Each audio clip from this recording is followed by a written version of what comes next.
Welcome friends, welcome to education channel. नमस्कार दोस्तों, आपका स्वागत है एजुकेशन चैनल पे। फ्रेंड्स, आज का जो टॉपिक लिया है, हमने लिया है पब्लिक एडमिनिस्ट्रेशन का पेपर 2, लोक प्रशासन प्रश्न पत्र 2। ये मेन एग्ज़ाम कंडक्ट हुआ है सिविल सर्विसेज का 2020 का 2020 का, उसका पब्लिक एडमिनिस्ट्रेशन का पेपर नंबर 2 है। उसका हम लोग रिव्यू करेंगे, देखेंगे क्या क्या क्वेश्चंस उसमें आए हैं और किस पार्ट से आए हैं सिलेबस के, और कितनी जो डिफ़िकल्टी के पेपर हैं वो हम लोग भी एसेस करेंगे। पेपर 1 जो है वो ऑलरेडी मैंने रिव्यू करके चैनल पे डाला हुआ है। जो पब्लिक एडमिनिस्ट्रेशन पेपर 1 था पार्ट 1, वो already that I have already reviewed, और मैंने उस समय आपको बताया था, फिर से बताता हूँ कि पब्लिक एडमिनिस्ट्रेशन मेरा खुद का भी ऑप्शनल था। My option was public administration, और जो पेपर 1 का रिव्यू किया था उसमें मैंने आपको बताया भी था। पेपर 2 में भी आई हैड स्कोर्ड 150 मार्क्स, तो पेपर 2 का भी I am reviewing it today. आज मैं इसका रिव्यू करता हूँ पेपर 2 का, एंड देन इस पूरे सेशन के दौरान हम देखेंगे किस तरीके के क्वेश्चन आए हैं और किस तरीके से आप इसको हैंडल कर सकते हैं, और कौन सी बुक या मटेरियल आप रेफ़र कर सकते हैं पब्लिक एडमिनिस्ट्रेशन के इस पेपर को आंसर करने के लिए। ये भी मैं आपको बता दूं कि जो पब्लिक एडमिनिस्ट्रेशन या लोक प्रशासन है, बहुत ही पॉपुलर जो है, ऑप्शनल है, और काफ़ी जो स्टूडेंट्स हैं जो तैयारी करते हैं एग्ज़ाम की, वो लेते हैं। चाहे स्टेट पीसीएस के एग्ज़ाम हो, चाहे यूपीएससी का एग्ज़ाम हो, पब्लिक एडमिनिस्ट्रेशन एक बहुत ही ज़्यादा पॉपुलर ऑप्शनल है, और इसमें रिज़ल्ट भी अच्छे आए हैं। जैसे मैंने बताया, मेरा खुद का भी जो ऑप्शनल था पब्लिक एडमिनिस्ट्रेशन था। सो पब्लिक एडमिनिस्ट्रेशन में एक और फ़ायदा ये है कि जब आप इसको कवर करते हैं पब्लिक एडमिनिस्ट्रेशन को, तो जीएस का भी काफ़ी बड़ा पार्ट कवर हो जाता है, खासकर पेपर 1 2 का। तो दैट इज़ वन पार्ट। और सेकंड पार्ट ये है कि पब्लिक एडमिनिस्ट्रेशन कम समय में भी काफ़ी सही ढंग से प्रिपेयर किया जा सकता है, और ख़ासकर जो साइंस बैकग्राउंड के हैं और वो आर्ट्स का लेना चाहते हैं, तो उसमें से कई लोग पब्लिक एडमिनिस्ट्रेशन ऑप्शनल सेलेक्ट भी करते हैं। तो आज का जो हम पेपर हैं वो जब हम देखेंगे तो आपको रियलाइज़ होगा कि ऐसे कई क्वेश्चन हैं जिसको कि आप आंसर अच्छे से लिख सकते हैं और अच्छा नंबर इसमें पब्लिक एडमिनिस्ट्रेशन में स्कोर कर सकते हैं। तो शुरू करते हैं हम लोग ये session. Okay, now let's see क्या है इसमें। लोक प्रशासन प्रश्न पत्र 2, ये है अधिकतम मार्क अंक जो है 250 नंबर का ये पेपर है, और 3 घंटे इसमें समय दिया हुआ है।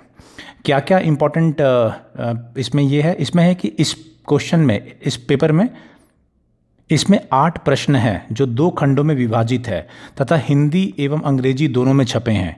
परीक्षार्थी केवल 5 प्रश्नों के उत्तर देने, मतलब टोटल 8 में से आपको 5 का आंसर देना है। प्रश्न संख्या 1 और 5 अनिवार्य है, मतलब फर्स्ट एंड फिफ्थ जो क्वेश्चन है कंपलसरी है, तथा बाकी प्रश्नों में से प्रत्येक खंड से कम एक प्रश्न चुनकर 3 प्रश्नों के उत्तर दीजिए। मतलब फर्स्ट जो क्वेश्चन है और फिफ्थ जो क्वेश्चन है वो कंपलसरी है। इसके अलावा जो 2 पार्ट है, फर्स्ट एंड सेकंड, इन दोनों में से कम एक क्वेश्चन सेलेक्ट करना है, और एक पार्ट में से एक और एक पार्ट में से कम 2 क्वेश्चन सेलेक्ट करना है। ओके, उसके अलावा मीडियम लिखा है कि मीडियम क्या है, और बाकी है कि प्रश्नों में शब्द सीमा जहां वे निर्दिष्ट है का अनुसरण करना चाहिए, तो जो वर्ड लिमिट है उसका पालन करना चाहिए। एंड देखेंगे हम लोग फिर इसी चीज़ को इंग्लिश में लिखा हुआ है, काफ़ी लोग हमारे इंग्लिश में लेते हैं, तो I will just summarise. The time allowed is 3 hours. The maximum marks of paper is 250. There are 8 questions divided into 2 sections, printed both in Hindi and English. So you will get paper in both Hindi and English, and there will total number of 8 questions would be there, and you need to answer 5 questions. The question number 1 and 5 is compulsory, and apart from that, you have to select at least one question each from the 2 sections, and total 3 more questions needs to be answered. Okay, and word limit आपको adhere करना है, जो भी word limit दी गई है वो करना है। नाउ लेट्स सी क्या है अगला पहला क्वेश्चन। सो हम शुरू करते हैं section A. Let's start the section A. Section A में हम देखेंगे क्या पहला क्वेश्चन है। खंड ए आ गया, तो अब ये क्वेश्चन नंबर 1 जो है ये कंपलसरी है। इसमें क्या लिखा है, इसमें लिखा है कि answer the following in about 150 words each, 150 शब्दों में आंसर करना है। 10 × 5 = 50, मतलब 10 नंबर का क्वेश्चन है, प्रत्येक 5 पार्ट है। एक क्वेश्चन नंबर 1 के 5 पार्ट है, और प्रत्येक पार्ट 10 नंबर का, इस तरीके से टोटल 50 नंबर का है ये। तो लेट्स सी क्या क्या है। पहला क्वेश्चन है, मुगल प्रशासन में भारतीय और गैर भारतीय तत्वों का संयोजन शामिल था, विवेचना कीजिए। Mughal administration incorporated a combination of Indian and extra Indian elements. Now ये पार्ट जो सिलेबस का एवोल्यूशन ऑफ इंडियन एडमिनिस्ट्रेशन, ये जो सिलेबस है, सिलेबस का जो पार्ट है एवोल्यूशन ऑफ इंडियन एडमिनिस्ट्रेशन, उस पार्ट से लिया गया है। और इसके लिए आप बेसिक बुक रजनी गोयल की जो बुक आती है, अगर आपने वो पढ़ा है तो इजीली कवर कर लेंगे, या फिर आपके जो भी नोट्स आपने कोचिंग के लिए हैं, रजनी गोयल स्टैंडर्ड बुक है। इग्नो के नोट्स अगर आपके पास हैं, अगर आपका आर्ट्स बैकग्राउंड रहा हो तो भी ठीक है, नहीं तो इग्नो के नोट्स आपने पढ़ लिए हैं तो ठीक है, नहीं तो रजनी गोयल या आपके notes, through that you can easily answer. First question easy question है, टू द सिलेबस है। नेक्स्ट जो क्वेश्चन है, नौकरशाही मूल्यों और लोकतांत्रिक मूल्यों में स्थिर और निरंतर टकराव रहता है जिससे विकास पर प्रतिकूल प्रभाव पड़ता है, क्या आप सहमत है? विस्तार से समझाइए। There is a constant and continuous collision between the bureaucratic values and democratic values which adversely affect development. Do you agree? Elaborate. Now ये जो है इस क्वेश्चन में आपको जो फर्स्ट पार्ट है, जो पेपर 1 है, उसके कॉन्सेप्ट आपको लगा के आपको इसका आंसर लिखना है। और थोड़ा सा इसमें आपको लिखने की स्वतंत्रता है, थोड़ा अपने से लिख सकते हैं। तो जो ब्यूरोक्रेटिक वैल्यूज़ हैं, वेबर ब्यूरोक्रेसी है, बाकी है पेपर 1 में जो आपने पढ़ा हो, थोड़ी जो डेमोक्रेटिक वैल्यूज़ हैं, वो जो थिंकर्स वगैरह हैं, उनके कुछ पॉइंट्स लिखते हुए then you have to compare, और कंपेयर करके आप इसका आंसर लिख सकते हैं ईजिली। ओके, तो इजी क्वेश्चन है और अच्छा क्वेश्चन है, 10 नंबर का क्वेश्चन है। और बस ये ध्यान रहे कि जीएस टाइप आपको नहीं बताना, जनरल स्टडी टाइप इस क्वेश्चन को नहीं बना देना है आपको। कुछ थिंकर वगैरह को करते हुए कि ब्यूरोक्रेटिक वैल्यूज़ क्या होते हैं और ब्यूरोक्रेसी का मतलब क्या, थोड़ा थोड़ा शॉर्ट में, क्योंकि वर्ड लिमिट में भी रखना है और आपको पूरे क्वेश्चन के जो बिंदु हैं उन सबको आंसर भी करना है। ओके, नाउ नेक्स्ट जो क्वेश्चन है, क्वेश्चन नंबर पार्ट 3 इसका, संसदीय समितियां संसदीय कार्य के विचारोत्तेजक केंद्र हैं जो कि विधायी शोधन के लिए महत्वपूर्ण है, विस्तार से समझाइए। Parliamentary committees are at the deliberative core of the parliamentary work which is crucial for refining legislation. तो ये जो है सिलेबस से है, सिलेबस में यूनियन गवर्नमेंट है या पार्लियामेंट्री कमिटीज़ हैं, उससे डायरेक्ट ये क्वेश्चन आया है।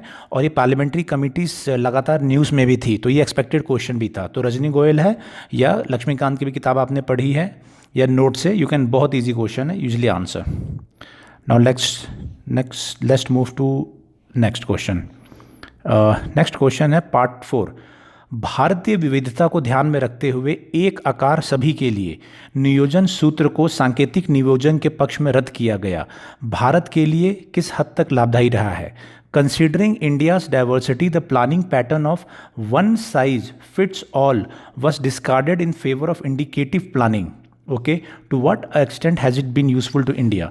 तो ये इसका सिलेबस का पार्ट है, प्लानिंग एंड पॉलिसी, ये डायरेक्ट है सिलेबस का। पब्लिक एडमिनिस्ट्रेशन पेपर 2 का जो सिलेबस है, प्लानिंग, पॉलिसी, ये सब डायरेक्ट सिलेबस है, उससे आया हुआ है।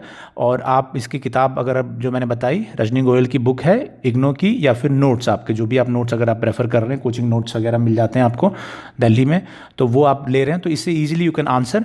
क्वेश्चन का भाव ये है कि वन साइज फिट्स ऑल की जगह इंडिकेटिव प्लानिंग, इंडिया डाइवर्सिटी को देखते हुए, तो मतलब भारत में इतनी विविधता है कि हर जगह एक चीज़ आप नहीं लगा सकते हैं, एक ही तरीके से नहीं कर सकते हैं। इसका उदाहरण आप अभी जो चल रहा है फार्मर का जो डिमांड है, उसी में आप देख रहे होंगे कि कई राज्य जो है उनकी सोच अलग है, कुछ राज्यों की सोच अलग है, कहीं पे एमएसपी अलग तरीके से इम्प्लीमेंट है, कहीं एपीएमसी है, नहीं है।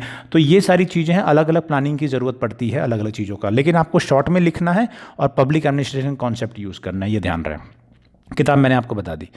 पार्ट नंबर 5 क्या है? पार्ट नंबर 5 है, भले ही सभी राज्य एक साथ मिल जाए, वे वस्तु एवं सेवा कर जीएसटी परिषद में निर्णय लेने में अपनी बात नहीं मनवा सकते जब तक कि संघ सहमत न हो। भारत में संघवाद के प्रदेश में इसका विश्लेषण कीजिए।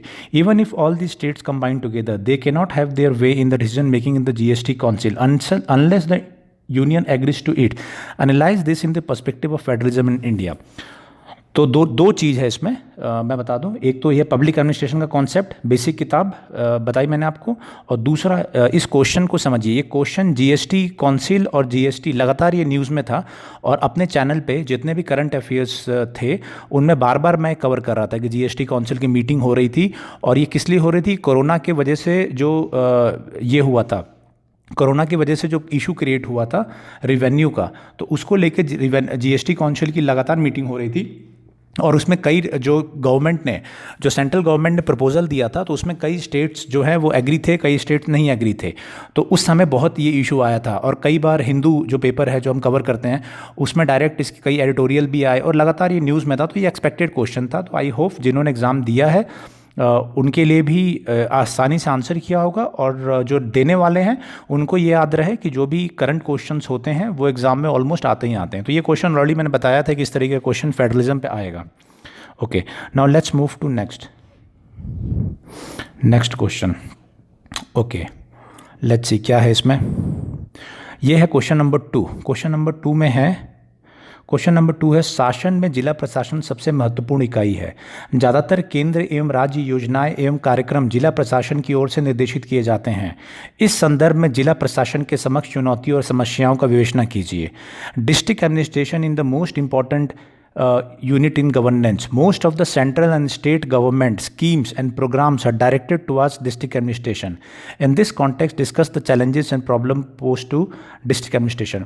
तो डिस्ट्रिक्ट एडमिनिस्ट्रेशन ये पार्ट है सिलेबस का, डायरेक्ट पार्ट है सिलेबस का, और डिस्ट्रिक्ट एडमिनिस्ट्रेशन, और ये क्वेश्चन जो है जो भी मेंस लिख रहे हैं उन्होंने आराम से तैयार किया होगा। रजनी गोयल की किताब या कोई भी नोट्स या इग्नो के नोट्स आपने पढ़े हैं तो बहुत अच्छा आंसर देंगे। और ये क्वेश्चन रिपीट भी हुआ है, ये बार बार इस तरह के क्वेश्चन आते हैं, हर 2-3 साल में रिपीट हो जाते हैं। Nothing new in that. B, Bharat के संविधान का संरचनात्मक भाग व्यापक परिमाण में भारत सरकार अधिनियम 1935 से लिया गया है, जबकि दार्शनिक भाग के अन्य कई स्रोत है। The structural part of the constitution of India is to a large extent derive from Government of India Act 1935, whereas its philosophical part has many other sources. Syllabus का, पब्लिक एडमिनिस्ट्रेशन के सिलेबस का, paper 2 के syllabus का जो second जो topic है वो यही है, कॉन्स्टिट्यूशनलिज्म, संविधान के ऊपर, और संवैधानिक जो फिलॉसफी और ये है उसके ऊपर ही है। तो किताब रजनी गोयल, इग्नो या notes, easy question. Okay, next हम बात करेंगे पार्ट 3। इसका जो पार्ट 3 है वो क्या है? पार्ट 3 में है, भारत की लोक सेवाएं ब्रिटिश राज से विकसित है। The public services in India are an evolution of British Raj, trace the Indianisation of the services. Okay, civil services जो सिलेबस है, सिलेबस का पार्ट है सिविल सर्विसेज, सिविल सेवा। तो ये लोक प्रशासन, पब्लिक एडमिनिस्ट्रेशन के सिलेबस का पार्ट है। इजी क्वेश्चन, किताब आपकी रजनी गोयल, इग्नो या notes, easily easy question, very easy question. Next हम देखेंगे, नेक्स्ट है क्वेश्चन नंबर 3। क्वेश्चन नंबर 3 क्या है? क्वेश्चन नंबर 3 में पार्ट 1 पहले देखते हैं। पार्ट 1 है, क्या सार्वजनिक क्षेत्र के प्रमुख निकायों का निजीकरण भारत में लोकहित के लिए अच्छा संकेत है? डज द प्राइवेटाइजेशन ऑफ की public sector bodies auger well for welfarism in India? तो ये सिलेबस का पार्ट है, इसमें आप पब्लिक सेक्टर बॉडीज ले लीजिए, डायरेक्ट सिलेबस का पार्ट है, एंड पब्लिक पॉलिसी, तो उससे लिख सकते हैं। 20 नंबर का क्वेश्चन है ये। नेक्स्ट क्वेश्चन है, और किताब सेम बुक। लोकतांत्रिक मूल्यों की भावनाओं की आवश्यकता है कि न्यायपालिका की स्वतंत्रता पूर्ण रहे, अखिल भारतीय न्यायिक सेवा की स्थापना की जाती है। The spirit of democratic values require that independent of judiciary remains absolute. It is high time that all India judicial services was created. तो ये एक्सपेक्टेड क्वेश्चन था, ये कई बार आते रहता है, all India judicial services news में फिर से था। तो और ये डायरेक्ट सिलेबस का पार्ट है, यूनियन गवर्नमेंट का सिलेबस का पार्ट है, और ये एक्सपेक्टेड क्वेश्चन था 20 नंबर का, इजी क्वेश्चन। जो नेक्स्ट क्वेश्चन है, समय की मांग है कि भारतीय निर्वाचन आयोग एवं आयुक्तों को सुदृढ़ किया जाए। To strengthen the Election Commission of India and its commissioner is the need of hour, suggest measure to make it more independent and impartial.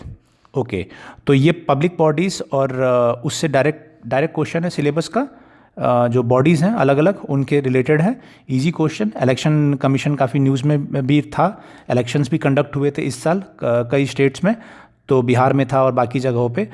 तो ये क्वेश्चन था, एक्सपेक्टेड था, इजी क्वेश्चन, 10 नंबर का क्वेश्चन था। जिन्होंने दिया होगा exam, it would be easy for them. कोई ऐसा कोई टफ क्वेश्चन नहीं है। किताब वही आप फॉलो करिए जो आपको बता रहा हूँ। रजनी गोयल कर लीजिए, इग्नो या नोट्स कोई भी। Okay, now this question number 5। वर्तमान महामारी की स्थिति के संदर्भ में राष्ट्रीय स्वास्थ्य नीति का परीक्षण करिए, समस्याओं को पहचानिए और सुधार के सुझाव दीजिए। राष्ट्रीय स्वास्थ्य नीति, examine the national health policy in context of current pandemic. तो नेशनल हेल्थ पॉलिसी, कोरोना का पूरा साल रहा है, कोरोना था पूरे 2020 में मार्च के बाद में, तो ये नेशनल हेल्थ पॉलिसी बार बार डिस्कस हुआ था, पेपर में भी डिस्कस हुआ था।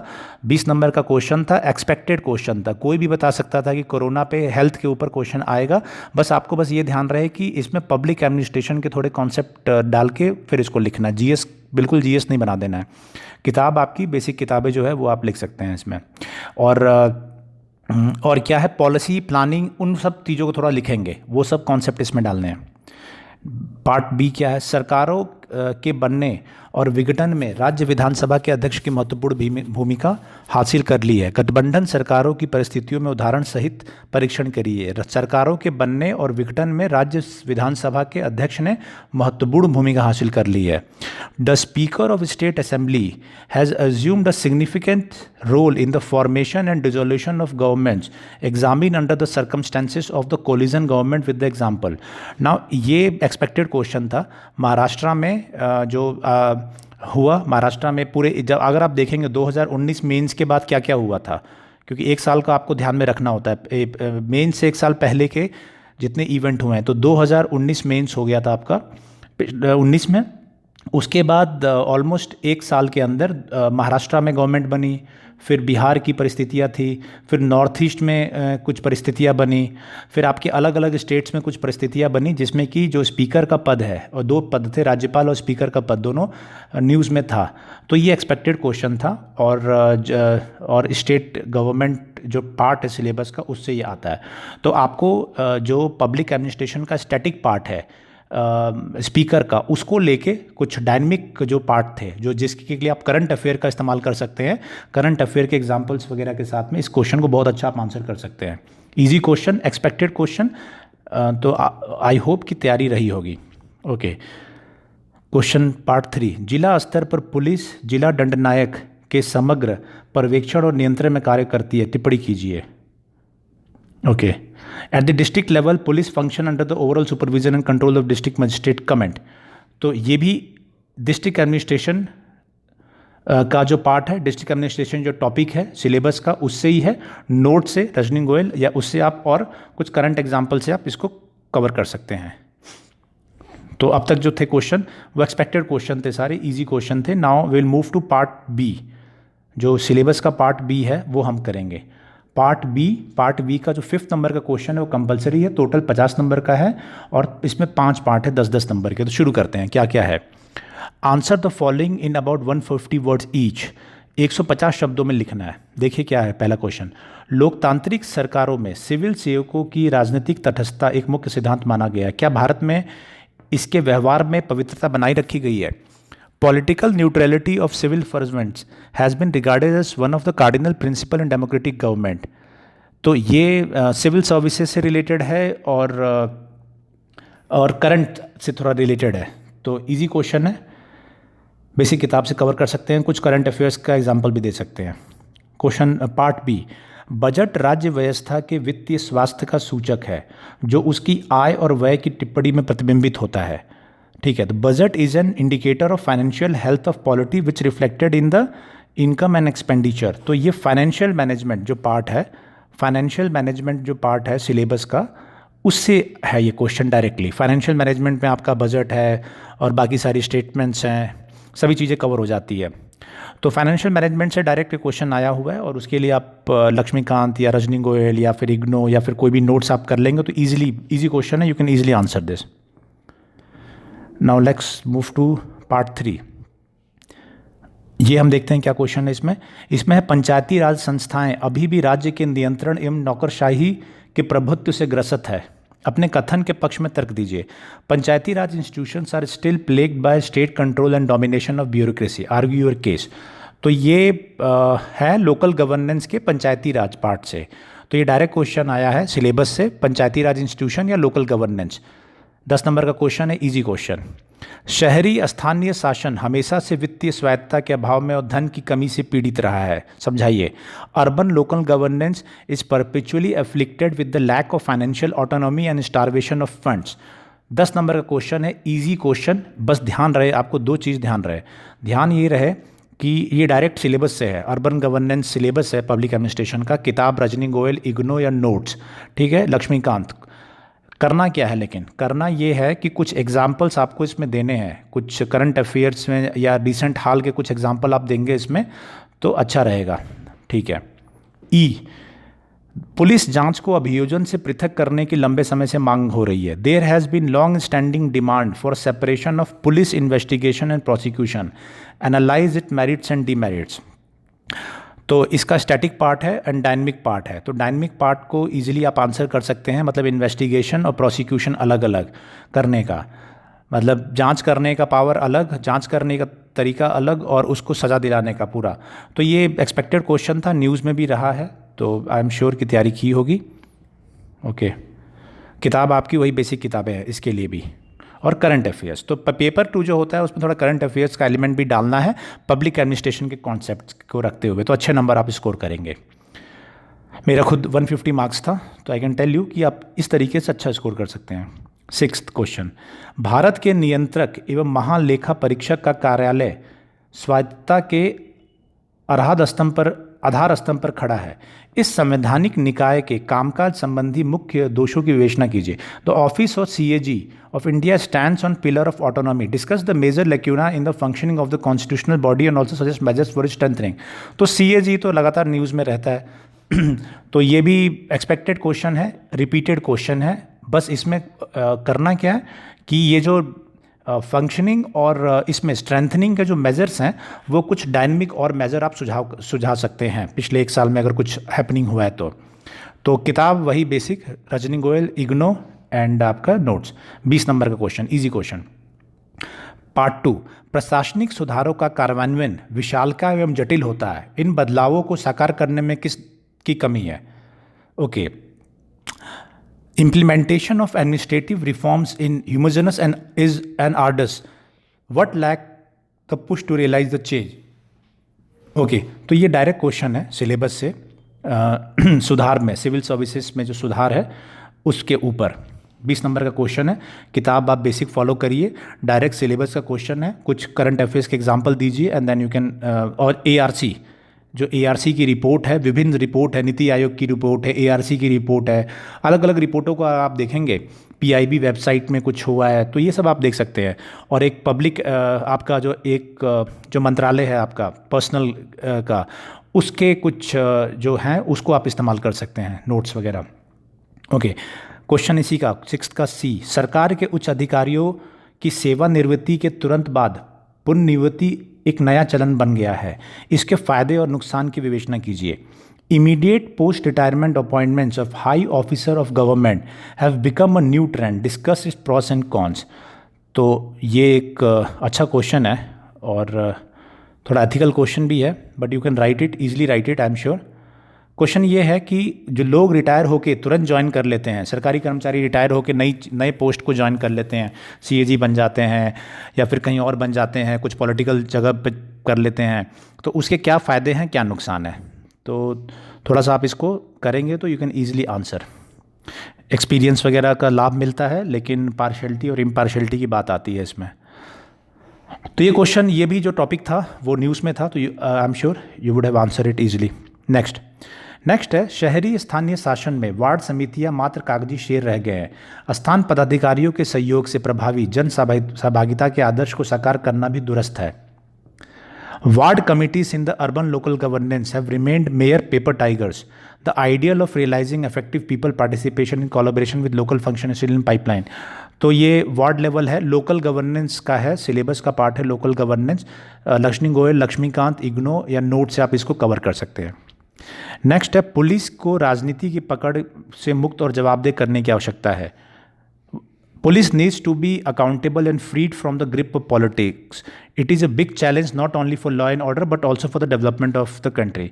तो ये इसके कई एडिटोरियल आते रहे हैं और पुलिस एडमिनिस्ट्रेशन सिलेबस का पार्ट है, पुलिस एडमिनिस्ट्रेशन पार्ट है और पुलिस एडमिनिस्ट्रेशन के नोट्स के तहत आपने ये क्वेश्चन प्रिपेयर किया होगा और इसमें कुछ करंट एग्जाम्पल जरूर दिए होंगे। अगर आप देंगे तो अच्छा number easily you can score. तो ये सब सिलेबस का पार्ट है, ये सब रिटर्न सिलेबस है। तो अगर आप सिलेबस को प्रिपेयर करेंगे तो ये सब टॉपिक आपके ऑटोमेटिकली प्रिपेयर हो जाएंगे। और इसमें अगर कोई दिक्कत है कि क्या नहीं समझ में आ रहा है तो आप कमेंट में लिखिएगा, मैं आई विल आंसर दैट। इसी क्वेश्चन का 7th का पार्ट सी है, लोक सेवकों के नियम और प्रक्रियाओं का पालन करने के लिए इतना अधिक प्रशिक्षित किया जाता है कि वो ब्यूरो अनुवादी बन जाते हैं। Civil servants are train to follow rules and procedure so much that they become bureaucracy, do you agree? तो ये थोड़ा सा दिमाग लगाने वाला भी क्वेश्चन है। बेसिक पब्लिक एडमिनिस्ट्रेशन का कॉन्सेप्ट यूज़ करना है कि ब्यूरोक्रेसी और ब्यूरोक्रेसी क्या है। तो ब्यूरोक्रेसी बेसिकली कॉन्सेप्ट है कि जो ब्यूरोक्रेसी को आप एकदम पूरा आंख बंद करके पालन करने लग जाते हैं, प्रैक्टिकल जो व्यू है वो आपका ख़त्म हो जाता है, बिल्कुल नियम कानूनों में चले जाते हैं।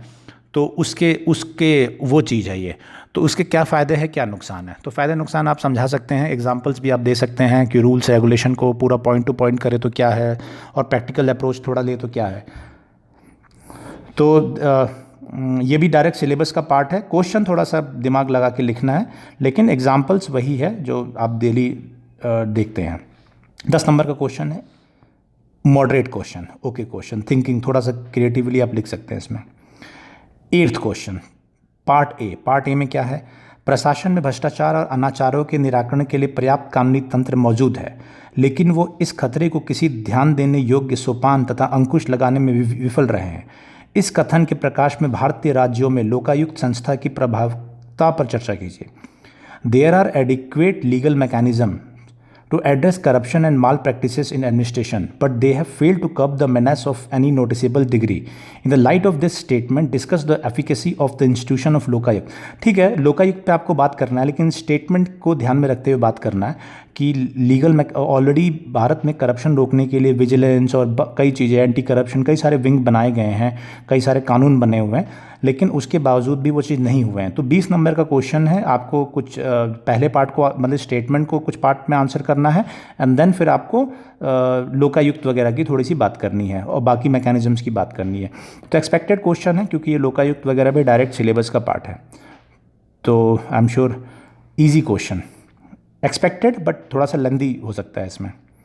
ओके, नाउ पार्ट बी इसी का, कमज़ोर वर्गों के प्रतिनिधित्व के लिए संवैधानिक प्रावधानों के बावजूद उनकी आवाज़ का पंचायती राज संस्थाओं के दायरे में इच्छित प्रभाव नहीं पड़ रहा है। Despite the constitutional provision for representation, the voice of weaker section is not having the desired impact in the realms of panchayati raj institution. तो ये एक्सपेक्टेड क्वेश्चन है, पंचायती राज पे है, और इसमें ये कह रहे हैं कि जो वीकर सेक्शन है, तो वीकर सेक्शन में आप ले सकते हैं वुमेन, महिला ले सकते हैं, SC ST ले सकते हैं।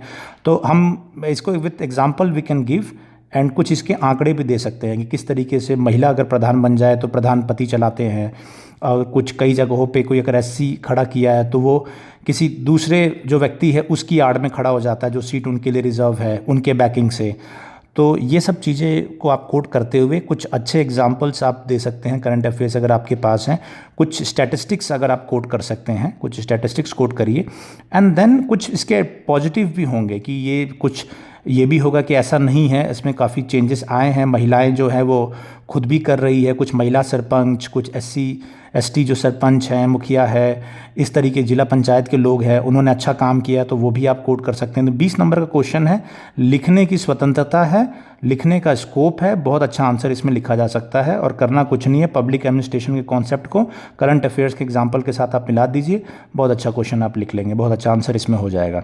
किताब बेसिक आप लिखिए, 73rd अमेंडमेंट की बात करते चलिए, किताब से बस उतना ही चाहिए आपको, वो आपको रजनी गोयल किसी भी नोट्स या किसी भी इग्नोर तक के नोट्स में आपको मिल जाएगा। तो किताब से ज़्यादा आपको जो आपने हाल फिलहाल में पढ़ा है उसकी ज़रूरत है इसमें। तो अच्छा क्वेश्चन मैं मानूंगा इसको, जिसमें कि लिखा जा सकता है और अच्छा स्कोर किया जा सकता है। ओके, नाउ सी पार्ट, आदर्श रूप में नागरिक प्रशासन अंतराफलक विश्वसनीयता एवं उद्देश्य पूर्णता पर आधारित माना जाता है। Ideally citizen administration interface is suppose to be based on trustworthiness and purposefulness. In reality, it is observed to be plagued by suspicion, conflicts, stress and strains. Do you agree? मतलब ये सिटीजन एडमिनिस्ट्रेशन पे है, citizens के लिए, मतलब नागरिकों के लिए डायरेक्ट जो एडमिनिस्ट्रेशन किया जा रहा है। तो ये भी सिलेबस का पार्ट है और इसमें कुछ करंट अफेयर्स के आप एग्जांपल दे सकते हैं कि किस तरीके से क्या होना चाहिए सिटीजन एडमिनिस्ट्रेशन और उसमें क्या प्रॉब्लम्स आ रही है। तो इन 4 बिंदुओं को आप जरूर शामिल करेंगे, suspicion, conflict, stress and strains. इनका एग्जाम्पल देते हो आप इसको कंक्लूड कर सकते हो। 10 नंबर का क्वेश्चन है, ज़्यादा जो है आपको कुछ लिखने की ज़रूरत नहीं है, मतलब अप टू द पॉइंट भी चलेंगे तो भी 10 नंबर के आराम लायक आपकी वर्ड्स कंप्लीट हो जाएंगे। Okay, so that is question number 8th। So that's current affairs के जो सारे क्वेश्चंस थे पार्ट ए और पार्ट बी हम लोगों ने कवर कर लिए, सेक्शन ए सेक्शन बी दोनों ही।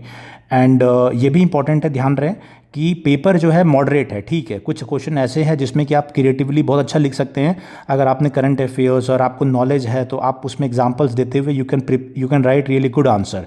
बट ध्यान रही रहे जो मैंने आपको बताया कि इसको थोड़ा बिल्कुल ही जीएस टाइप नहीं बना देना है। पब्लिक एडमिनिस्ट्रेशन के कॉन्सेप्ट यूज़ करते चलना है, करंट अफेयर्स के एग्जांपल देते चलना है, और स्टैटिस्टिक्स वगैरह कुछ आपने जो तैयार किया है वो रखिए, और रीसेंट जो गवर्नमेंट के नोटिंग्स हैं या गवर्नमेंट के जो भी अपडेट्स हैं वो सभी को आप शामिल कर दीजिए। एआरसी हो गया, नीति आयोग की रिपोर्ट्स हो गई, अलग अलग रिपोर्ट्स आती रहती है तो आप उनको देख सकते हैं। कोई सर्वे है पंचायती राज पे या अर्बन गवर्नेंस पे, अगर यूनाइटेड नेशन का कुछ अगर आंकड़े हैं तो इन सबको आप कोट करेंगे तो बहुत अच्छा आप आंसर लिख लेंगे एंड अच्छे नंबर आप पेपर 2 में यू कैन स्कोर। तो मेरे ख्याल से आई हैव कंक्लूडेड एवरीथिंग। किताब मैंने आपको बता दी, किताब आपको मैंने बताई कि आप रजनी गोयल की किताब है वो आप ले सकते हैं, और भी कोई किताब है आप पढ़ सकते हैं, बाकी भी आती है वो भी आप कर सकते हैं, लेकिन सारे टॉपिक्स कवर हो जाए सिलेबस वाइज। इग्नो के भी अगर आपके पास टाइम है तो आप पढ़ सकते हैं। नोट्स अगर आपके पास हैं तो you can refer to notes, और आप करंट अफेयर्स का इसमें ज़्यादा से ज़्यादा और भी इस्तेमाल करिए। करंट अफेयर्स में आप जो रेगुलर न्यूज़पेपर रीडिंग करते हैं या बाकी मैगजीन्स वगैरह से कुछ स्टैटिस्टिक्स वगैरह कलेक्ट करते हैं तो वो सब अपने नोट्स में रखिए, जो कि इस पेपर 2 में आपके काम आता है। तो आई होप कि पेपर 2 हमने कवर किया, काफ़ी डिटेल में कवर कर लिया एंड मुझे उम्मीद है कि जो भी हमारे स्टूडेंट्स तैयारी कर रहे हैं पब्लिक एडमिनिस्ट्रेशन जिनका ऑप्शनल है तो वो अच्छे से ढंग से उसको प्रिपेयर करें, और क्वेश्चंस को देख के लग रहा है कि अगर आपका पब्लिक एडमिनिस्ट्रेशन ऑप्शनल है, अगर ढंग से मेहनत करें, सिलेबस बस सामने ये याद रखिए कि सिलेबस सामने खोल लीजिए, और सिलेबस के आपको ये मालूम रहे कि सिलेबस के कौन से पार्ट के लिए कौन सी बुक आपके पास है। और अगर कोई भी अगर इससे रिलेटेड कोई भी आपको डाउट है तो आप कमेंट्स में लिखिएगा, तो आई विल आंसर दैट, ठीक है। तो आप इस तरीके से तैयारी करिए, तो आई एम श्योर अगर ढंग से आप तैयारी करेंगे, सिलेबस के हर पार्ट का आप कर लेंगे, करंट अफेयर्स का इस्तेमाल करेंगे, तो you will score really good marks in public administration, और जो भी आप सिलेक्शन चाहते हैं सिलेक्शन भी आएगी, अच्छी रैंक भी आपकी आएगी इससे। एंड दिस पार्ट, ये सब चीज़ें आपको जीएस में भी हेल्प करेगी, पब्लिक एडमिनिस्ट्रेशन की ये जो पढ़ाई है। तो दैट्स ऑल। और जो भी हमारे साथी नए जुड़े हैं चैनल से, वो चैनल को सब्सक्राइब कर लेंगे, जिससे कि जो भी नेक्स्ट अपडेट है वो टाइमली आपको मिलते रहे। So that's all for today, thank you, good bye.